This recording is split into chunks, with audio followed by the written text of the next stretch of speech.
Welcome to Trove Talk, your weekly gaming and getting to know you podcast. I'm your host, Trevor Starkey from TrevorTrove.com, and joining me this week, I have my dear friend, Ali Mushka. How you doing, Ali?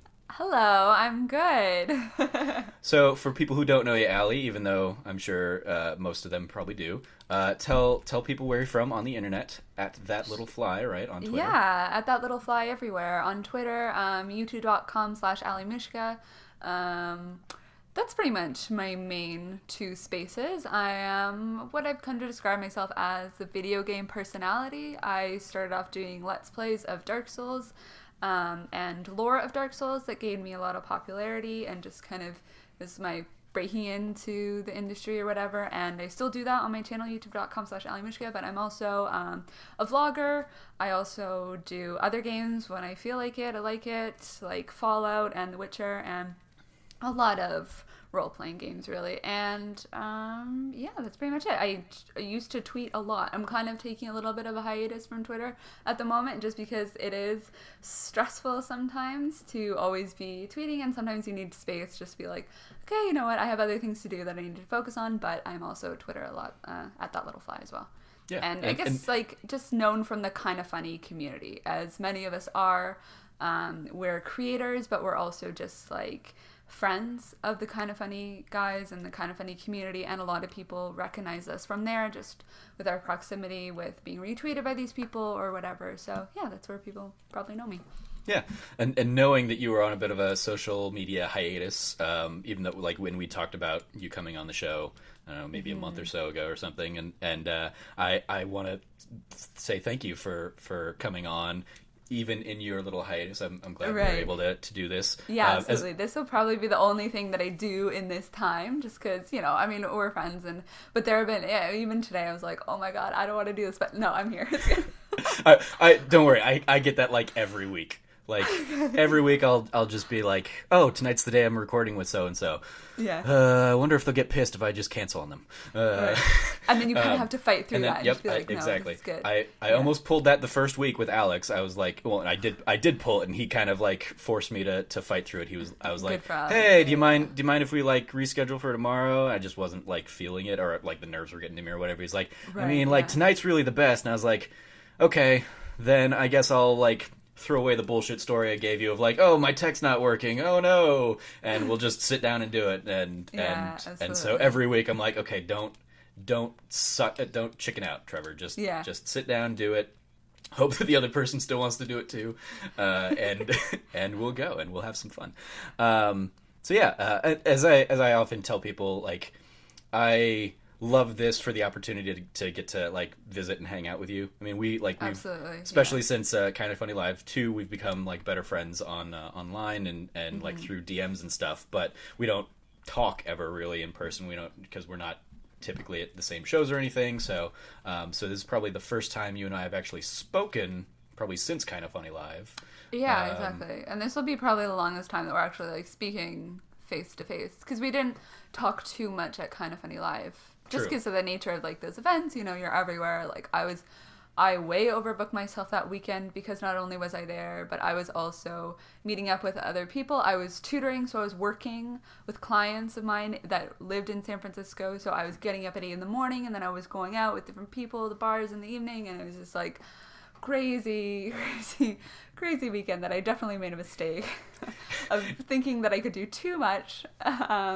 But it was still a crazy weekend, and but yeah, so it's the first time we're really talking a lot in person. Yeah, in person, so to speak. Yeah. And you touched on it a little bit. You tutor LSATs on the side. I do. Yes. In your completely non-gaming world. Exactly. Like, you have a big person lead a job. double life, essentially. You know, part of me is very invested in gaming culture and YouTube and vlogging and things, but I'm concurrently right now applying to law school, and I wrote the LSAT in last year, and I scored very well on it. So I'm probably one of the, you know, I probably understand the test more than virtually anybody on earth. That's just the fact of the matter. I scored basically almost perfect, which only about 10 people a year out of about like 100,000 score what I do. So yeah, I help other people now study the LSAT, and try to pass on some of my tips. And a common misconception, a lot of people have a tendency to ask me about the law.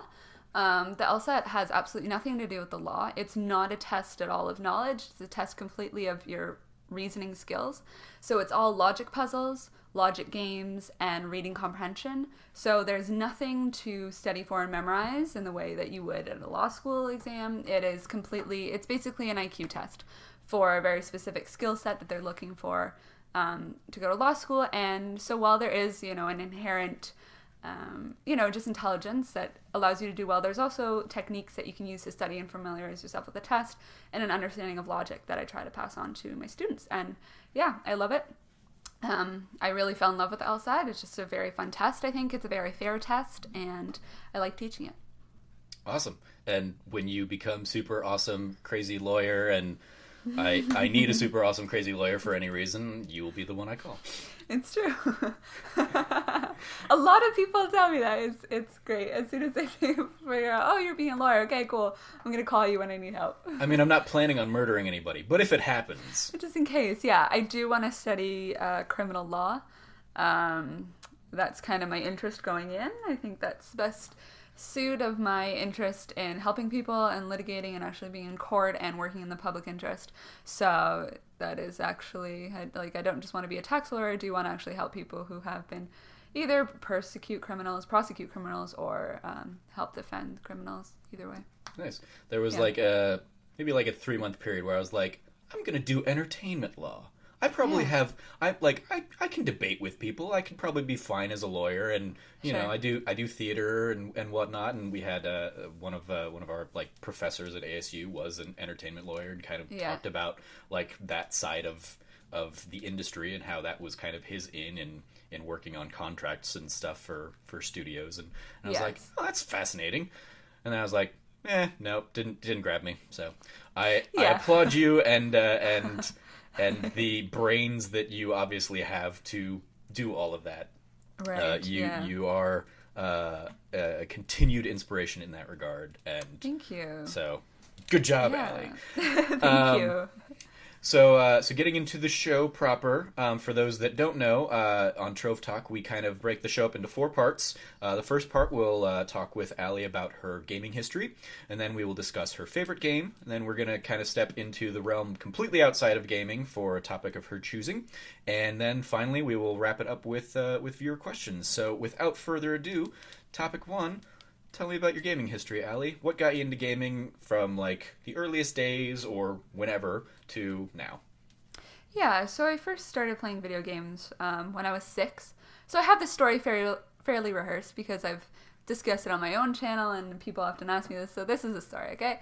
When I was 6, I got into video games because I fell in love with Pokemon. It was brilliant advertising strategy for Nintendo. They had the show Pokemon on TV, and then I wanted to be able to play Pokemon on my Game Boy as well. So I had a green Game Boy Color, and my first ever game was Pokemon Yellow. And it was always a struggle for me to get my parents to allow me to play video games. My parents are both teachers. They're wonderful people, but they're just very against video games. Right? They would restrict me for just 1 hour a day, and they would lock up my Nintendo at times. So first I campaigned my parents to get me a Game Boy Color, and they eventually led into that. And yeah, I just played Pokemon. Basically, it was just like a Pokemon machine. I played Pokemon Yellow, and then I played Pokemon Gold, and then Pokemon Crystal, and then Pokemon Emerald, and then I convinced my parents to get me a GameCube. So with that came a package, collection of Zelda. So I first played on that. I think I first played Zelda Ocarina of Time. There's a port for the GameCube. Yep. And I really liked that. And then I played Animal Crossing, Mario Party, what other games? Super Mario Sunshine. Of course, just at parties and stuff, we would play Mario Kart and things like that. So again, just really grew up on Nintendo. But I always had, a little bit more of a serious side. I think all my friends had a GameCube basically when I was growing up. But I always maybe played games a little bit more, or just played a little bit different games. I really fell in love with Harvest Moon on the GameCube, and just took gaming a little bit more than just like Mario Party or Mario Kart.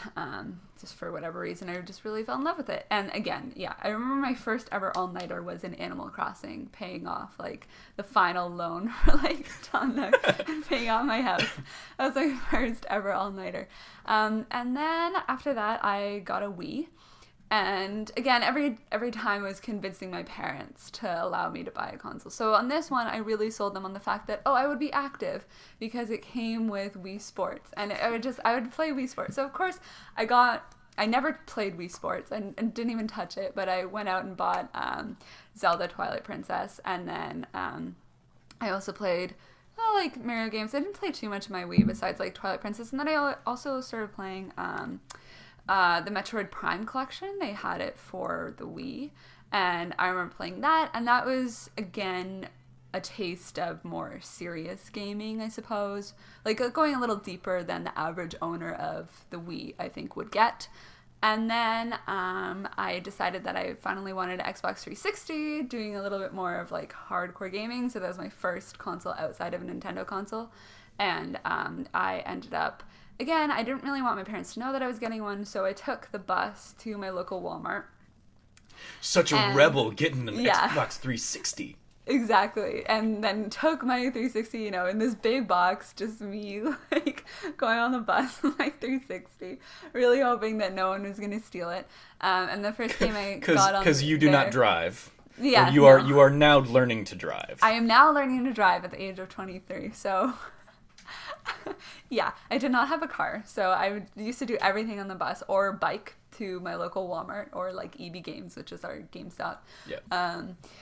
So yeah, just lots of sneaking around and not letting my parents know that I was buying all these games, and they eventually figured it out. But I tried to keep the fact that I had an Xbox hidden for as long as possible, and started playing. How did that work? How long were you able to like keep that under wraps that you had this new system? For a good few months, I think. Eventually, they found, because I didn't know what to do with the giant box. So I just kind of hid it in my closet, like the box that it came in. Yeah. And then eventually my mom kind of went through and she was like, you have an Xbox? Like, I saw this box in your closet. I'm like, yeah. And then they were like, how much did it cost? And I was like, oh, it's only like, I don't know, $180 or whatever at the time. And they're like, oh, okay, whatever. They never really were like too angry about it, but generally it was not an approved hobby. Like, they've always believed that I could be doing much more with my time. And so, yeah, I played like Assassin's Creed on there, I played Mass Effect on there, I played Skyrim on there, which I really got into. Just a lot of different games, like Fable, I played like Final Fantasy 13, I played, there's like Bioshock Infinite and the original Bioshock as well, played a little bit of Fallout 3.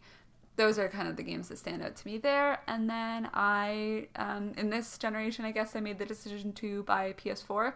Around this time, I also started, like just before kind of the PS4 came out, I kind of started getting into Beyond, which is IGN's PlayStation podcast. And that's when I and then also obviously Dark Souls on my Xbox 360 as well. And so the kind of two things coming together, me being introduced into Dark Souls and then also starting listening to Beyond, I started to take gaming as not just a solo hobby, but as part of a wider culture that I wanted to participate in.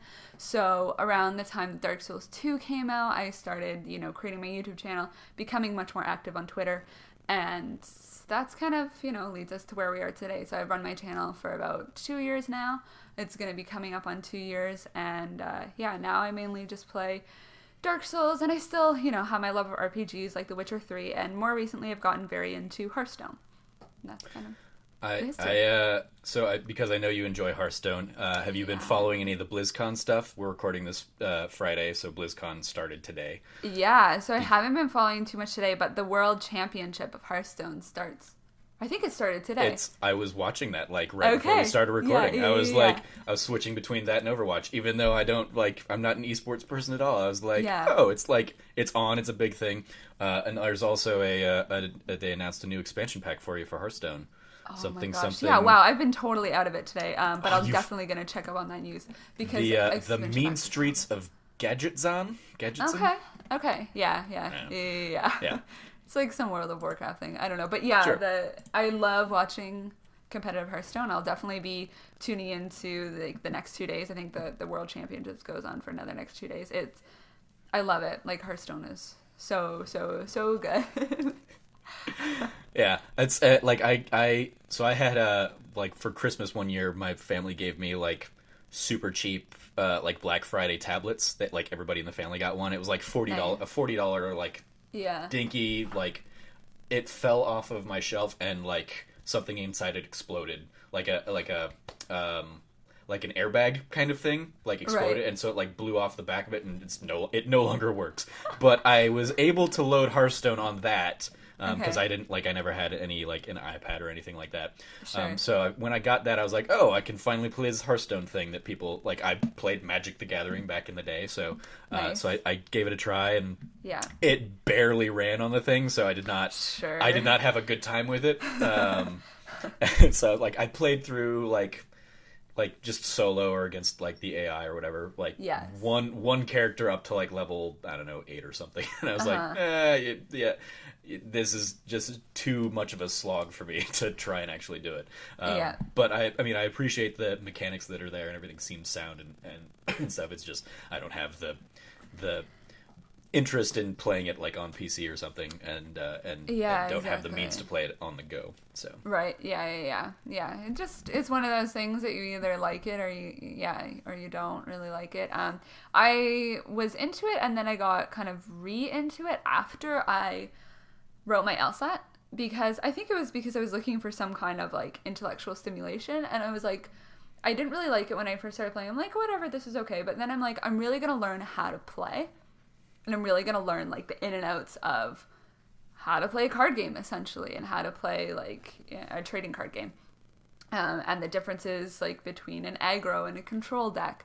And, you know, the different theories about mana efficiency and when to attack a minion versus when to attack a face. And, like, all the different classes and stuff. So I started, like, I think you really have to, at this point, to be, you know, to enjoy it is, like, to watch other people play it. And to watch like YouTubers play it and watch personalities play it and really get introduced to how to play it. Like there's this great Hearthstone player, my favorite Hearthstone player. His name is Trump. He goes by Trump. So it's kind of funny because a lot of people are obviously making jokes out of the Trump. But like is amazing like just teacher. And so I started watching his videos and I'm like, oh, I really get it now. And then it feels good when you get it. And then you can kind of start playing it competitively. And, you know, every season I'll finish in like the top 4, the top 2% of ranked players on the ladder. So it's good. It's just like a good competitive thing that I need, essentially. Like some people do the crossword every day, right? I'll play a little bit of Hearthstone every day. There you go. Smart Allie out there being smart again. Yeah. Finding new ways to be smart with video games. Yeah. It's like that's probably why I didn't stay with Magic long. Like I played Magic with my friends back in like 5th grade. Like this is back when Magic the Gathering came out. Sure. Cuz I'm old. But yeah, like 4th, 5th grade or something, we would play Magic the Gathering. It was like something my friend Nick introduced me to, and we played, and like we would play with like his brother, and it's also like the one person I've ever played like a Dungeons and Dragons game with. And in both of those situations, I was like, I don't have the attention span for this. I don't have the time to like dedicate to learning all of the minutia of it. Yeah. I want to do too many other things to really focus on like becoming really, really good at this. Exactly. Yeah. And I think I imagine as like looking at and having that self-realization as we get into your favorite game topic in a little bit, which surprising no one will be Dark Souls. Sure. Like in the same way, like I don't have the patience for those games a lot of times because I'm like I just want to like power through this. I don't want to have to get good at something. Yeah. I want to just be able to like stay my normal crappy at games self and just experience the game. And so I'm like, it's weird how there's I respect the people that do like have that kind of it's just like a personality of a certain type of gamer. Like even the creator of Dark Souls, like when asked like what game do you play in your free time, it was Hearthstone. it's weird. And like I've talked to like Alex Aziz, who's also like a Kind of Funny fan. I don't know if you remember meeting him. I think like and he also is very into Dark Souls, and then also very into Hearthstone, and like we chat about Hearthstone all the time. So it's like, it's strange how there's that like kind of similarity. Yeah, it's like you either kind of like there's something about the difficulty or the grinding nature or something about that. There's an overlap between the two. It's weird. You wouldn't think that there's this like similarity between Dark Souls and Hearthstone, but there. That's. I mean, I think it is that like if you want to be really good at the game, you have to put in the time to it. I mean, it's the same. Same with like MMOs and stuff, which I've never. I'll put 100 hours into a game.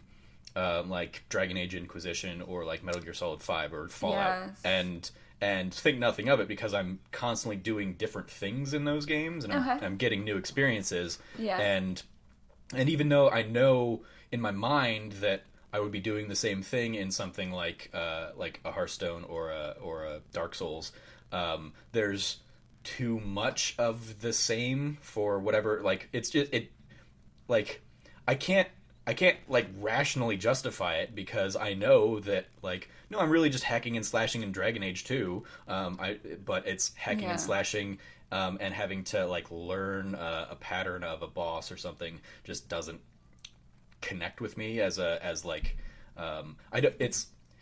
that. I mean the real rationalization is I don't like dying. I don't have fun when I die a lot. So I'm playing game for the power fantasy, for the enjoyment and like escape to a certain regard where I can just go into a game and have a good time with it, and constantly dying or like a big old thing on the screen saying you died doesn't really help like make me feel good about playing that game, that experience. And I guess it's similar with Hearthstone, right? It's like you're constantly losing. Yeah. Really. I mean, like even the best players, they only have like a 70% win rate generally most of the time. So at least, a third of the time you're losing, and like so that can get it's frustrating to just play the same game over and over again. It's like, this matchup that's so I mean the real thing, that the disconnect there for me is that because I haven't had that, because I have no doubt that like when you do defeat a boss in Dark Souls, or when you do like have a really great match in Hearthstone and you win, like the euphoria there, I'm sure is far above and beyond anything I'm experiencing in my like more like standard games that I'm enjoying. Where I'm like, so I'm enjoying a game on kind of a steady plane, whereas like the lows of a Dark Souls would be super low, but then the highs would be so super high and that's funny, just because it kind of describes just me as an individual, which is like I'd never do anything. I'm incapable of understanding like what it is to do meaty, like kind of be like this. I'm either like I'm on top of the world, like I'm the best, I'm doing everything, or it's like I've hit rock bottom. There's a very little period in my life where I'm just like everything is average. Like to me, I don't understand, like I would never understand what it would be like to hand in like a B paper. Like I would either get an A in everything, or like I would just completely like not go to a course. Like there's this one math course in university, it was my lowest mark ever. I just never went. And then I just ended up doing terribly. And I love that we're like the same person, because I did the same thing. There's no like mediocrity. There's just like the highs and then the lows. my first year at ASU. My first year at ASU, I studied computer systems engineering. I was like, I like games. Maybe I like making games. And I learned very quickly that I didn't want to do that. You're like, no. And so in like my second semester, where I've basically already said, well, next year I'm switching to theater and business, and I'm going to go down that rabbit hole. Yeah. I just was like, so none of these computer classes are going to matter or anything. And I was stupid and scheduled them super early, and I'm not a morning person, so I was just like, I'm just going to not show up and sleep through them. Yeah. And I failed one of them, and I was like, well, I'll just take it. I'll retake it over summer school, basically wipe the F away. And like when I retook it and didn't, like, even though I still didn't care at that point, it was just about not having the F on my record anymore. Sure. Like I had like an A+ in the class. So it was just like it was exactly the same. It was like the nope, I don't give a fuck, so the extreme is out the window, or the super high is there of like, nope, I'm going to dedicate and make this a good experience. Exactly. Yeah. So I want to, before we kind of move further into Dark Souls territory, I want to step back for a couple questions there. So you talk about kind of having Pokemon as having kind of getting into it as like the Pokemon systems and Game Boy. Exactly. Yeah. And I think because you mentioned later talking about kind of not seeing games as a very solitary experience. I'm guessing you weren't really playing or trading Pokemon or playing with other people. No. I mean, it just kind of more describes like who I am as a person. I'm very generally solitary. I don't seek. I'm an introvert, like a classic introvert. So although I'm very social, and introvert doesn't mean socially incompetent or like shy. It just means that I gain energy by being alone. So everything that I do is just like a very like introspective solitary experience. I just love playing games on my own, and I think it's also a little bit of a cultural thing with females in that I never had like a bunch of guy friends who I was like trading games with or talking with really about games. It just, it didn't really happen. I remember I got my first like friend on PSN when I was like I don't know. Again, I only had a PS4. That was my first PlayStation system, but still, I got my first like friend on PSN when I was, I don't know, like 21 or 22, and he was like, "This is kind of weird. Like, are you even a real person? Like, how do you have no friends on the PlayStation Network?" And I'm just like, well, because I don't know. That's just not what I do. It's just like none of my friends have a PlayStation, so I'm not like adding my friends. It's just like not in any way a part of my culture. Yeah, I totally understand that. Because I was the same way. Like, but for me growing up, I did have. I mean, very different experience. I did have a group of guy friends that like we would play on like the N64 and stuff. But I also for like Pokemon, like my sister and I would play. So like I would have red and she would have blue or something, and we would trade Pokemon back and forth. So I didn't know if you had maybe done that with your sister. My sister and I definitely play games, but the thing is we would always share the same system. So she would play my games, and like so we didn't have like two of our own Game Boys. It was just like she would play my Game Boy. Even she was like playing my Xbox today. She was playing Skyrim, so it's kind of nice. I always like when she plays games because it makes me feel just a little bit more connected with my sister, because we would, and like notably we would always play Smash like at Christmas. That was like kind of our thing. When the adults are like talking, we would just like go to the basement and play like Smash. So that was fun. Yeah, so she did, but we never had like two systems. We just shared the same one. Got it. Makes sense. Yeah. Also, just because I find it charming, I didn't realize that Canadians said Mario instead of Mario. Oh, maybe that's just me too. But no, I don't say Mario. I don't know Mario. Yeah. Mario. Mario just sounds forced, like Mario, Super Mario. Yeah, that's fair. And it might be because you're Eastern Canadian. Yes. So it might just be an East Coast ish kind of thing, because I know like New Yorkers will do the same thing. We'll but do yeah, Mario. Yeah. I like every time it was coming up, I was like, oh, that's so funny. And I'm the same way in that I didn't have like after kind of, or like in high school, like me and all of my other friends kind of like went our separate ways. So I didn't have those like, this is the person I talk games with, or these are and so it was very much like that's a me thing, that's a like my personal kind of thing, and it wasn't something I broadcast to the world. So I did not have PSN friends until probably 2 or 3 years ago too. Yeah. Even though I did have like a PlayStation 3, a whole generation of that. So sure. And again, I'm in the same boat of like, super introvert. I tricked Alex O'Neill, our friend Alex, and your co-host partner in Love IRL. Yeah. Which we'll touch on later in the show, I'm sure. When we first met at Kind of Funny Live 1 last year, I had apparently completely tricked him into thinking I was like this crazy extrovert. So, I know people. You can be social. And, exactly. And like I thrive in like one-on-one stuff like this, or like small group settings. It's when I'm around people where I might only know one person, that's where I go into super panic mode, because I don't want to monopolize their time if they're there with like other friends. Gotcha. But yeah. at the same time, I don't want to meet new people because that's scary. And what if they don't like me? Right. Yeah. I like meeting new people. I mean, I'm just very, yeah. That doesn't scare. It's just a fundamental idea of like, you know, I have friends who like, I need to be like hanging out with people. I need to like be calling people. I need to always be socializing with people, because like that's what gives me energy and that's what refuels me. And whereas just for me, it's like I need to be alone. Yeah. In order to be like refueled and like feel happy. Yeah. Yeah. I would say it's a weird sensation that I think I first kind of identified at Kind of Funny Live 2, in that like I am absolutely that when I'm here. But when I do go to events and stuff, I do find myself kind of getting my batteries charged from being around other people in those settings. So it's very like my batteries here will charge me so high, and then I'll get to a point where I'm like, oh, but I'm not going to see like friends, you know, my internet friends for like 2 or 3 weeks or something, and then like an event's coming up, and then I'll be like, oh, but then I'm gonna like.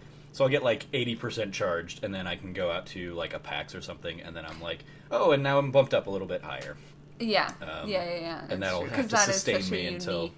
unique scenario that we don't get to actually see our internet buddies or whatever too often. So like you really have to fight for... Yeah. Kind of Funny Live, I think, is the only time where I've been like, I don't know if people like anxious about meeting new people. Because it's like, I don't know, it's like I know you, but like I don't really know you. So like, how good of friends are we? Like can I like, you know, it's always been difficult to navigate those scenarios, particularly because it is such a male-dominated space. I think that's another thing that kind of adds to it, and just difficulty like kind of like relating with people, with just like a group of guys essentially, which I mean you guys are all amazing, but it's still sometimes a little trickier to like navigate that as opposed to just like, you know, navigate something that's just like equally male and female kind of thing. Yeah, certainly. It's and like you and I met very briefly at like the first Kind of Funny Live, and then maybe chatted a little bit here and there, like a couple tweets like over back Twitter, and forth, over like the next year, and then we met. Yeah. Spent a little bit more time at Kind of Funny Live too, but even there, yeah, we didn't talk all that much. We were kind of hanging out with slightly different circles for a lot of that weekend. Yeah. And so yeah, then it wasn't really until after that where we just kind of like Facebook was like, hey, here's a suggested friend. And I was like, oh, that's Allie. Yeah. And so, I think you're like the first person from like kind of, yeah, you added me, and then everyone else started adding me, I think, because like as soon as you become, oh no, that's totally fine. And then as soon as you started, then I started coming up as a suggested friend for like more people or whatever. And then it's like, oh. And then I started adding a bunch of people, on Facebook. And then I started using Instagram more. And I started, like, when I came back from Kind of Funny Live 2, I was like, I want to work for IGN. I think I made a post about that so much as, like, in the Kind of Funny Facebook group. And then quickly... down spiraled from that idea. And I'm back. Like you were riding high off of the Kind of Funny Live fumes. Yeah, exactly. And I don't. Again, I go too far in certain ideas. I think sometimes I'm never just like rationally thinking about things. I'm like, this is gonna happen, and then I'm like, nope. That's. I mean, yeah. Talking. Like you kind of describing yourself that way is interesting, because I know that we've had conversations about projects that you'll get excited about, and then they never come to fruition. And then like, never happen. Like it was, or like you'll even like sometimes you'll even go out and like announce something, and then just it just quietly like let it die. So, again, like this has been a constant it's that like all or theme nothing in my life. Very... I'm like. When I was, like, in high school even, I'm like, I'm going to go to McGill University, which is, like, this university in Canada. It's a very, very good university. Then I ended up going to University of Toronto, which, in my opinion, is a better university. But everyone's like, yeah, like, Allie's so passionate about going to McGill. Or, like, I changed my major 7 times in university. Literally, I changed it. I declared a different one 7 times. So, and at any point when you talk to me like, I will sell you on the vision of my future that you will be so sold on, and you'll be like, this girl knows exactly what she's doing. And then you can talk to me a week later, and it'll be a completely different story. And like, I thought you were going to be like a lawyer one week, and then the next week it's like, I work for IGN, and the next week it's like, you're going to be a vlogger, and the next week it's like, I'm going to become a professional Hearthstone player. So I will sell you. So again, that's just who I am, and one day hopefully I'll figure things out. Yeah, it's been a roller coaster knowing you since Kind of Funny Live too. Yeah, pretty much. Because you've pretty much said all of those things to me, and yes, I'm like, okay, cool, I'm going to support people, you. Like, you don't know how crazy I really am. Like, you don't quite understand. And then eventually people kind of, as you get to know me, you kind of understand, my crazy things a little bit better. But yeah, I mean, and I hate it. Like, part of me hates that about myself and my inability to like finish projects or something. But I'm just kind of, I'm trying to take it one day at a time. More so now, I'm just kind of like really like finish. So I've been kind of on a blackout. I'm just like, I'm applying to law school. This is what I have to do now. So that's kind of what I'm working on. I'm like, you have to do this. You have to get this done. So I'm trying to take it one day at a time. But it's hard. It's hard. It's just who I am. I'll just get a big idea about something and, try to do it. And then just like, again, no, it's annoying. But that's who I am. And in 3 months, we'll look back on this conversation and be like, hey, you remember when you wanted to be a criminal lawyer? Yeah, exactly. What happened there? and you're back off in like bioscience or something like that. You've gone back to that route because that was what you finished up in university with, right? So I have a double major. So I have a Bachelor of Science. I could have declared a Bachelor of Arts because I have a major in environmental biology and history and philosophy of science. So I have a philosophy degree essentially and a biology degree.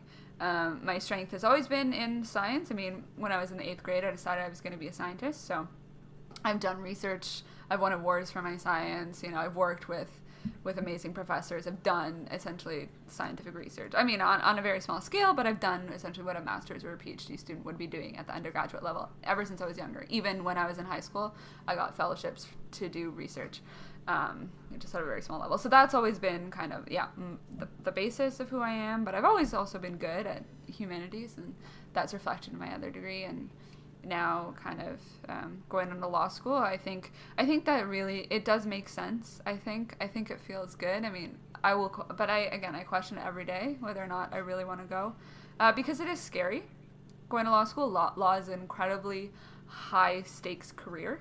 It's very stressful. It's very hard. Most people don't make it as lawyers. Not most, but I mean, a lot of people don't make it as lawyers.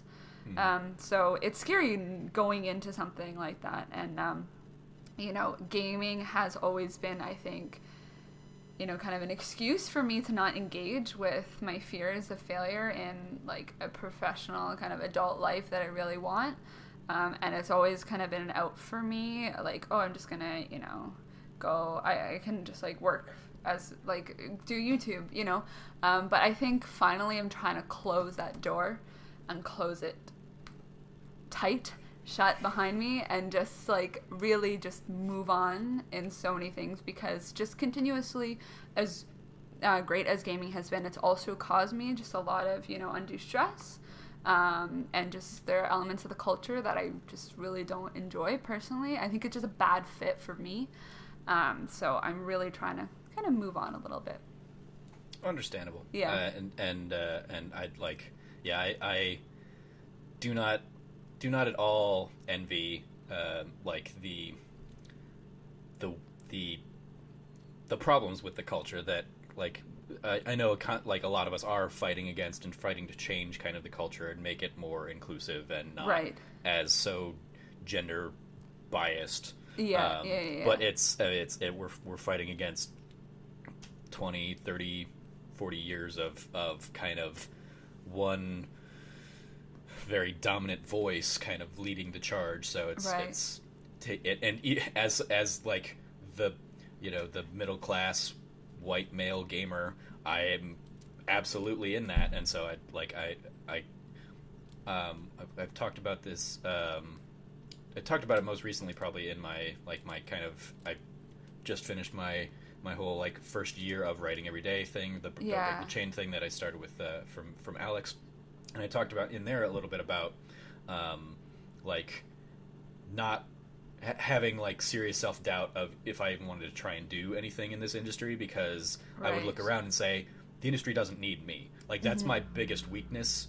If I were to go into an interview with an IGN or something, they're like, what are your biggest strengths and weaknesses? I would say my weakness is that I'm a white male because you don't need me. That you have millions of me everywhere in this industry. So I'm not introducing any kind of specifically new perspective. And so like for a long time I was like I would rather somebody else kind of get that opportunity and and run with it. And then at some point I was just like, I still want that. I still want to hear more other voices, but I can't change the fact that I am me. So if I am going to kind of go for it, and I've decided that I'm going to do it and then try and do whatever I can to bring in those voices from the inside. Exactly. And try and be a champion and an ally for those voices that I do not personally represent. And a lot of that comes from like my background in theater, where again it's another industry where very largely white male dominated, or just white society dominated, but mostly white male even in terms of actors, directors, writers, playwrights. And so it's but at the core of like all of my theater classes was like, you're learning empathy, you're putting yourself in other people's shoes, whether that's somebody of your own race, whether it's somebody of another race or whatever. You're experiencing other stories and other people's stories by doing it. And so I was like, I want to take that and try and in the same strides that industry is trying to make, I want to try and do the same thing in the which video is game awesome. spectrum. I think we've talked about this just over messages before, and like I very much agree with that stance. I think that it's good that you're fighting, because again you would be a great ally, I think, for people. And the thing is, like, if you don't go for that job, it's far less likely that a woman or a person of color would get that job than it would be just someone like just a white male who has absolutely no care in the world for anything that you're talking about. So it's it's good for you to fight for those jobs with that consideration in mind, which is great. I do worry. I've tried to make myself a little bit more vocal, just about. I've never really talked it like too explicitly, but I do worry. I always worry about like the next Allie, the next girl who kind of is coming up in the industry, kind of has dreams like of being, the next Greg Miller or whatever, just gets inspired by these people, and then, stuff happens to her. And like there have been like things in my personal life that have just deeply affected me just by being on the internet, being a girl on the internet, and I don't talk about them. I hope that one day I can find kind of a way to talk about them without sounding, because I don't want to sound like vengeful or like just like some crazy girl who's just like going on of like, oh yeah, it's so hard being a girl, whatever. So I'm still kind of working out how to do that, but it is definitely challenging. Like it is definitely challenging, kind of going and like not understanding and learning, growing up a lot. Just in this industry, essentially, I've grown up a lot. Like I joined Twitter like my second year of university, I think, and that was really like growing up within the gaming culture, and like you meet people and things like that, and so it's like learning a lot about yourself and like who you are. And I worry about the next Allie, because I want to like. There's so many things that I would have changed had I known like a lot of this stuff, how hard it is in some respects, and like not to get swept too much into certain aspects of the culture. And so there's a part of me that just wants to run away and forget all this, like totally. There's another part of me that does want to like convey. So I'm just still working on like, how do I convey to the next Allie? How do I best leave like a legacy of maybe making it better for the next generation? I kind of been doing that a little bit by opening up like if there are any women, like, in the Kind of Funny community who, you ever have any questions about traveling or anything, like, reach out to me. No one ever has.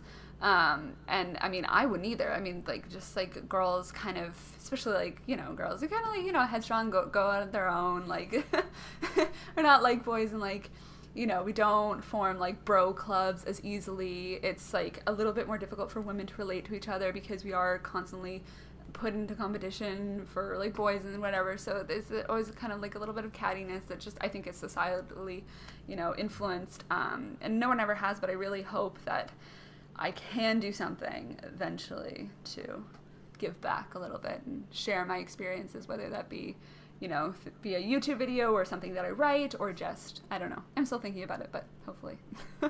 I hope you figure out what plan of attack you want to kind of do there, yeah. And if there's ever anything I can do to help and support you in that. Of course, I am an Allie ally. Yeah. Hashtag Allie ally. Yeah, exactly. Thank you. Yeah. Any last closing words on your kind of gaming history? We've kind of stepped a little bit out of specific gaming, but then I mean we brought it back into the culture. But right, yeah. Anything else you wanna I think that's everything. Tackle? Yeah, I think yeah. All right. Let me just where did I go? Okay, there we go. Just taking a note on time because that always makes this easier to edit in the sure. in the long run. Yeah. Great.